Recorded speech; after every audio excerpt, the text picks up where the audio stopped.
শোনো আখির উম্মার জন্য হক্কানি আল্লাহর ওলি হুজুরের মুখের দিকে মহব্বতের সহিত তাকায়, কোন আলেম আউলিয়ার মুখের দিকে মহব্বতের সহিত তাকায়।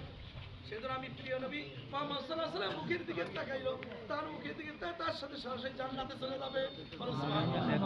আবার এক সাহাবা ইয়া রাসূলুল্লাহ ওয়া হাবিবাল্লাহ, আপনার সাথে উপস্কার মুসলমান আখির উম্মাত আপনাকে বের না, তাদের জন্য কি ব্যবস্থা করে গেলেন? ও আমার সাহাবারা শোনো, আখির উম্মাত যখন আল্লাহর ওলি হুজুরের সাথে মুসলমান মুনাকাত করে, একসাথে উঠবস করে, একসাথে খানা খায়, সেটা আমি মুহাম্মদ সাল্লাল্লাহু আলাইহি ওয়াসাল্লাম উঠবস করলো, মুসলমান মুনাকাত করলো, আমার সাথে সরাসরি জান্নাতে চলে যাবে। এরকম মহব্বত রাখবো না ইনশাআল্লাহ। আল্লাহর ওলিদের সাথে মহব্বত রাখবো।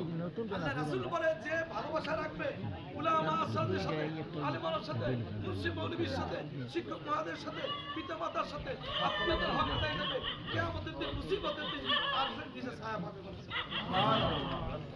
মানুষ অবিনশ্বর জিন্দি, যে জিন্দেগি শুরু আছে শেষ নাই। দুনিয়ার জীবন কতটুকু? মহাসাগরে যদি একটা স্বর্ণমুখী শুয়ে রাখে, শুয়ের মাথায় একদিন পানি দিয়ে আখেরাতের জীবনে শুরু আছে শেষ নাই। অবিনশ্বর জিন্দেগি।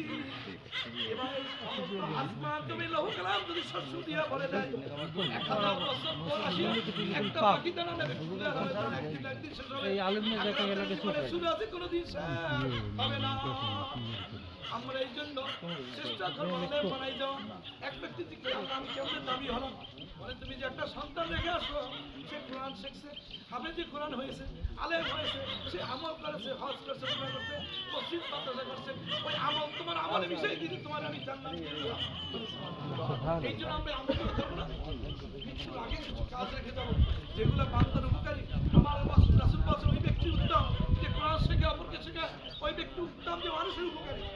এখন আমাদের সাথে আরো আলেম আছে, রাষ্ট্রপতি হলে তারা ইনশাআল্লাহ